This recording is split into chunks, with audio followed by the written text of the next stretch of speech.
So we're just putting on our tent and getting ready to start day number 4. Most of the other groups tours have already left.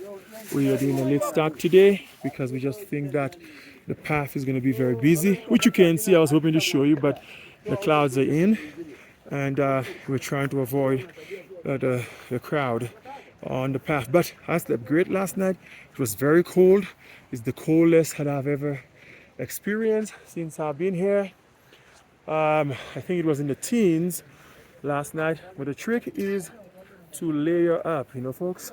I had my base layer, 250 grams, and then I had my regular hiking pants and my soft shell ski pants on.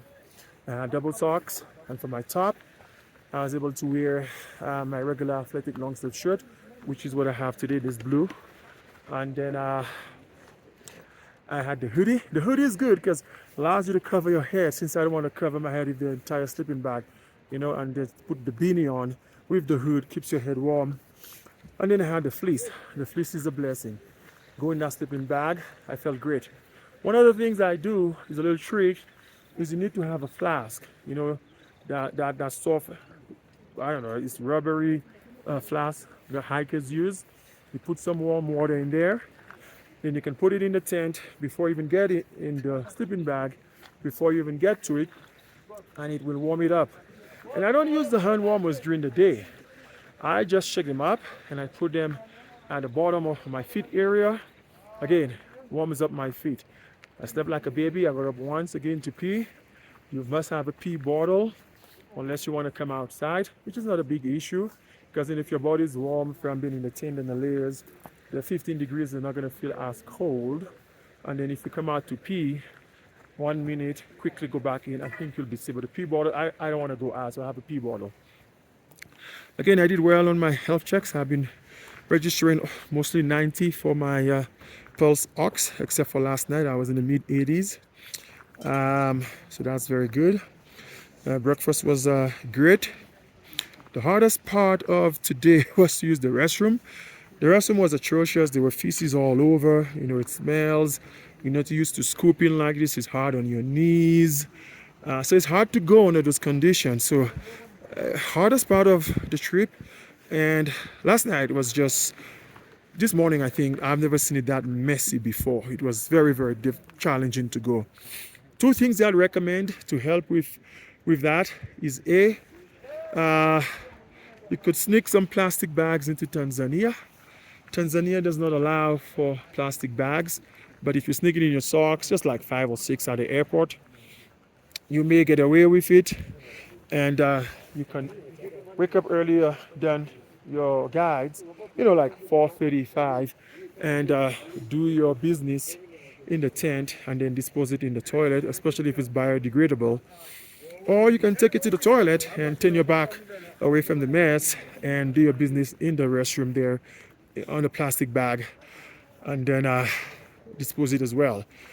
At least you're not right over it or right next to it, but you have to contend with the smell. That's what I would recommend. But I just did it the old way, how everyone does, because it's all part of the experience, folks. It is what it is. The other thing you can do with the warm flask too is that as you go to high altitude, your battery will be affected by the cold. Your bladder, the camelback, will be affected by the cold. So if you put a little bit, not a lot, because you don't want too much weight, and then you put it next to the bladder, it will keep it warm. And the batteries, GoPro camera warm as well. Or you can also get a sleeve for your cell phone to help. Because there were times yesterday my cell phone wouldn't turn on because it's just too cold. It's a little foggy, cloudy this morning. It's cold, but once you start to hike, you'll feel warm up. You don't want to over layer because you'll overheat. It's okay to start the hikes a little cold. Once you start to hike, you'll sweat and heat, and matter of fact, you'll be taking things off. Anyway, also with going to the restroom, sometimes part of the symptoms of altitude sickness is diarrhea, and some folks do take Imodium. Matter of fact, I took only one in the morning on days 1, 2, and 3.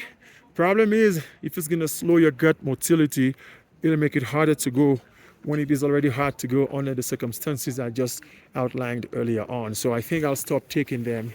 And you don't want to overdo it if you take it. So it is what it is. Because you don't want to be stuffed, backed up, bloated, and trying to hike, you know. Anyways, folks are clearing.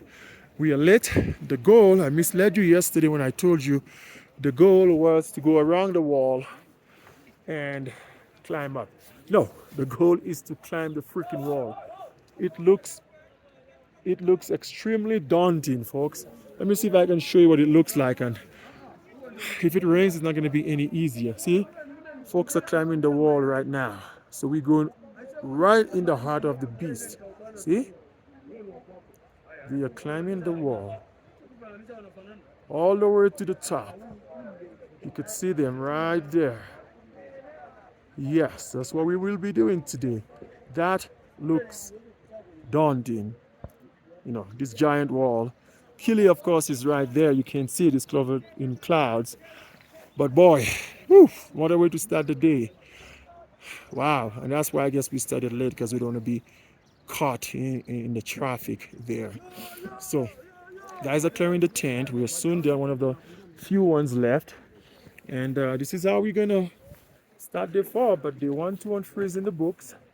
Looking forward to day number 4. It's going to be a short day today. I think from here in Barranco camp, we'll be going to Karanga. I think Karanga camp. It's about 4 miles, about 4 or 5 hours of hiking. Spend the night there. We'll have a little elevation again, and then we'll have an early day around 2:30. We'll get there 3ish because we're leaving late, and then that will be it for the day. And then we'll brace for more on day number 5.